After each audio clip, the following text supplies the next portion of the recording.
Today on our 2011 Chevrolet Silverado 2500 with the 6.5 foot bed, we'll be taking a look at and installing the CURT double lock, flip and store underbed gooseneck hitch with installation kit. Part number C607-604. Here's what our gooseneck is going to look like once it's installed. You're going to see that it's going to have a nice flush look on the back of the vehicle.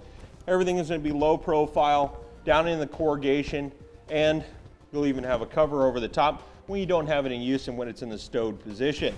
That cover is included. It's going to have a real easy installation. The only drilling is going to be to put that 4-inch hole in the bed of the truck and the 2 holes for the chain tie-downs that are going to be spring-loaded on the sides. Note those are chrome-plated as well to help reduce any kind of rust and corrosion. The underbed components are going to be black powder coated and heavy-duty grade 8 bolts that are going to be zinc-plated, which will all prevent any kind of rust and corrosion. The double locking pin is going to provide extra security and is going to set the CURT apart from the competitors. All right, now we're ready to place our ball in. We'll go ahead and pull out on the handle on the outside and rotate it towards the driver's side of the truck.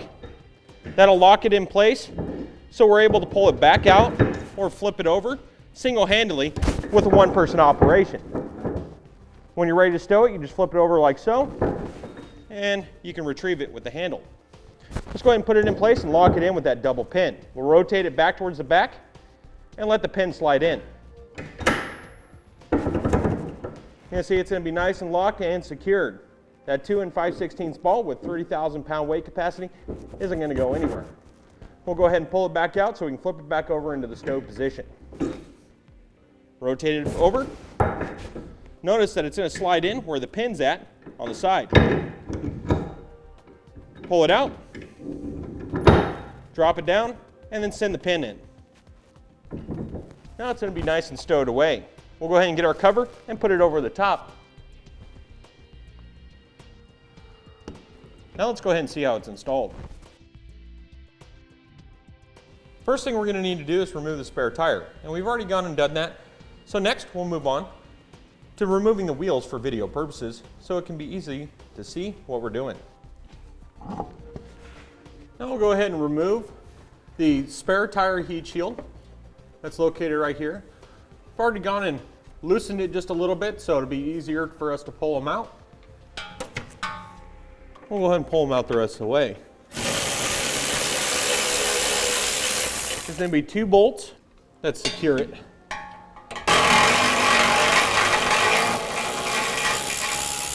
Once you got that pulled out, we'll go ahead and set it off to the side. Now we'll go ahead and either A, remove the heat shield that's underneath the bed of the truck, or trim it.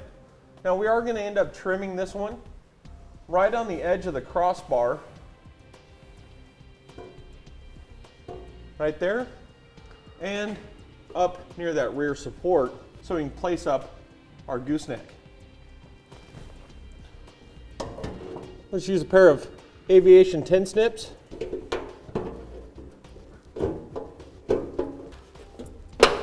Always make sure that you wear gloves when you do this so you don't cut yourself as well. Once we get this cut out of here, then we'll come back and trim this up and make it look real nice.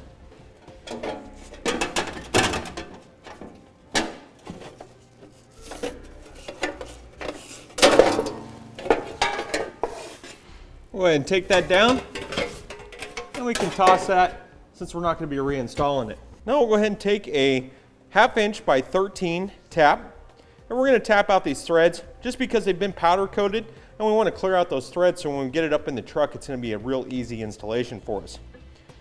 So we'll go ahead and get them started and run them through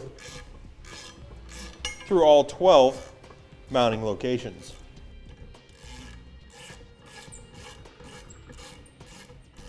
Here on the passenger side, we're going to go ahead and install our rear cross arm now. Have the threaded holes facing towards the cab, so that way when we get it into place we can rotate it up and slide it in. Set it in on its side, slide it in between the frame and the bed of the truck.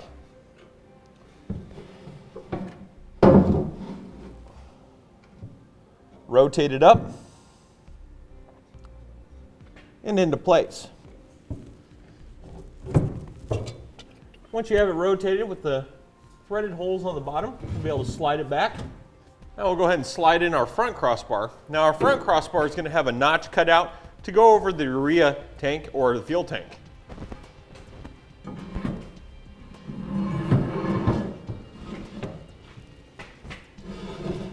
Now that notch is going to be positioned on the driver's side.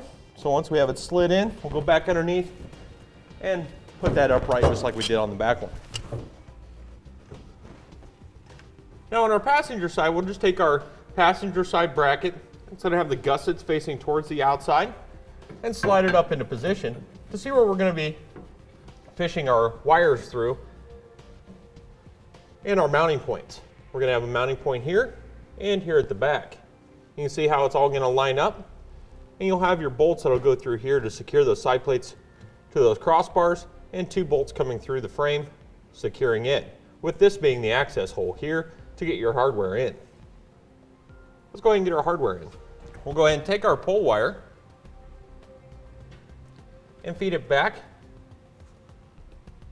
to our access hole. We'll go ahead and make sure we don't pull it all the way through. We'll slide our block over our bolt leader and into the frame. Then we'll take our carriage bolt and thread it on.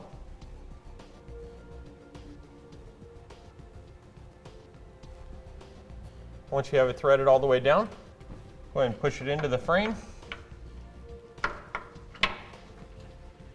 and pull it through. And we'll go ahead and do the same thing on that front hole.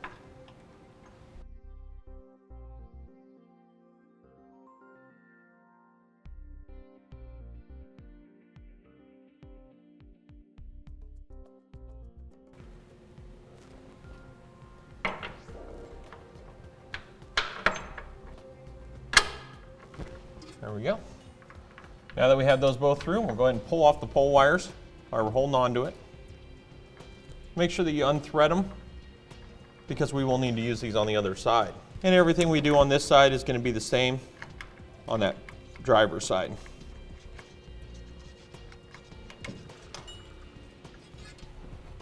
Just make sure you don't push them back in.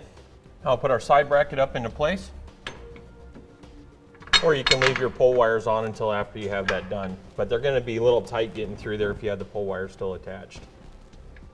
Place on our flange nut. It's going to have the teeth facing towards the side bracket. And we'll just hand tighten those down. Now let's go ahead and repeat that same process on the driver's side. Now we'll go ahead and connect our side bracket to our crossbars. To do so, we'll use the 1/2-inch bolts, lock washer, and flat washer. Place it in and thread it in hand tight. And they should go through with ease since we tapped them out prior to placing the bars up.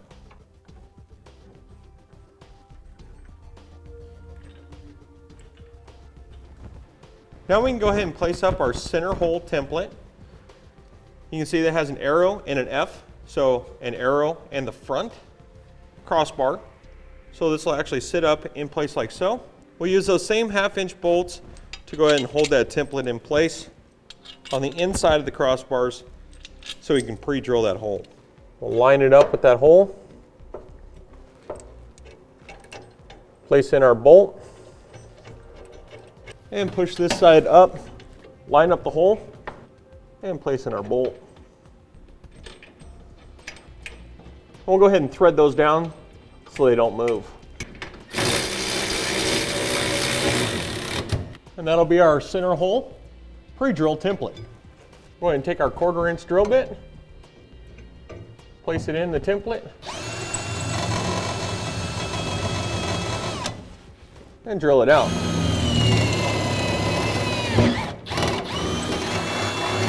Next, we can go ahead and remove the template.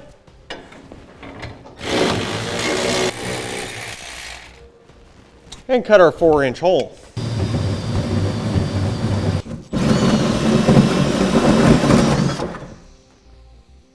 We got our little template up here so we can spray paint our hole. That way we prevent any kind of rust and corrosion where we just drilled it out.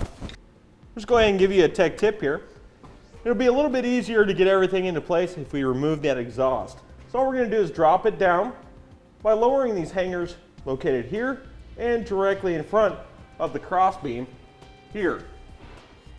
Use a little bit of spray lubricant. Spray it down on both sides to help us slide it out. And the one on top up here. Go ahead and get a large pry bar to go ahead and pull them off.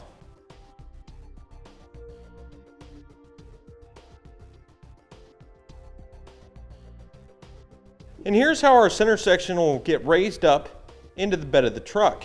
This part here, where our gooseneck will be going through, is going to be towards the rear, with the center hole here towards the front, and our chain tie downs towards the front of the vehicle as well. Go ahead and raise it up into position and attach our rear crossbar first using 4 of those 1.5" hex bolts.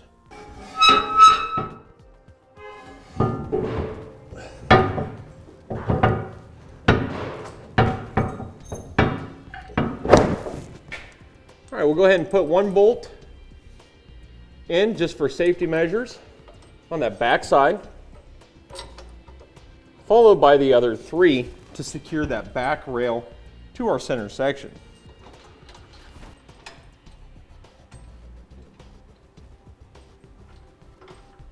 And then we'll do the 4 on the front side.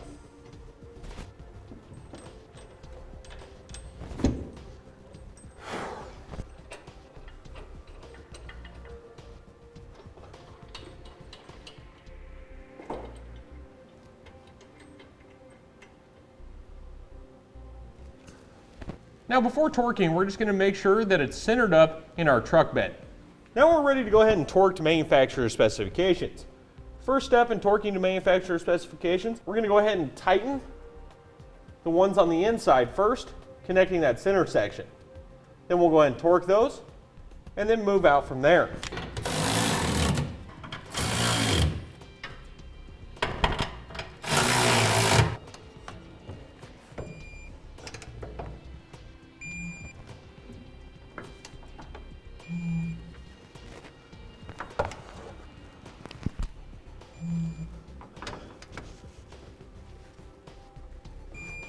Now we'll go ahead and torque our side plates to our frame, followed by the ones securing those crossbars.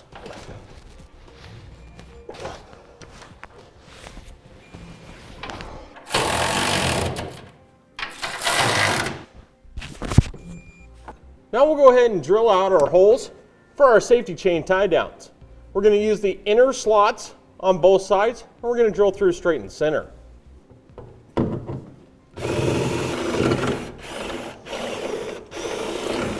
It's a good idea to make sure that you still have the exhaust undone before we go ahead and drill out the chain tie downs. That way you have clearance to drill the holes.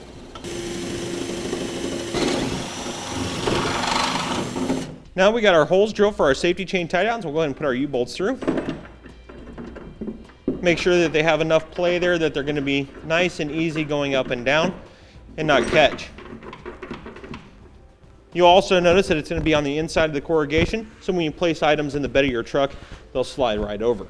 Now the hardware that's going to go on our U-bolts is going to be a flat washer, our spring, another flat washer, and our lock nut. We'll go ahead and repeat this on the other 3 that we have to place on.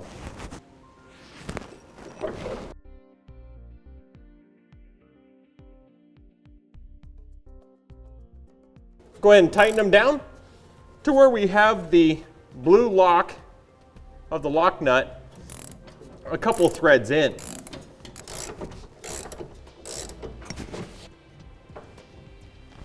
Now we can go ahead and place the handle and pin assembly into position. We'll slide the handle up through the driver's side, line up the hole with the rod.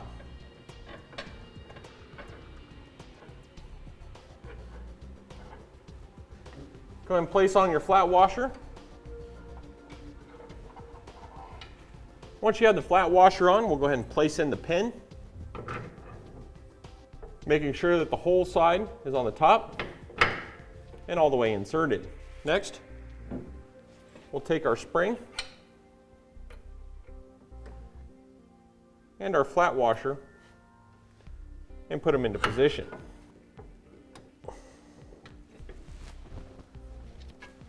Go ahead and press the handle through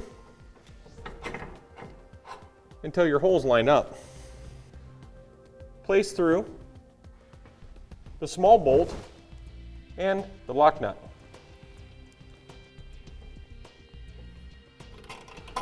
And we'll tighten that down. Now we'll go ahead and reattach our exhaust, our heat shield for our spare tire. Go ahead and put the tires back in place and put our spare tire back up into place. Let's go ahead and start off with that exhaust. We'll lube it up to help us get it back on.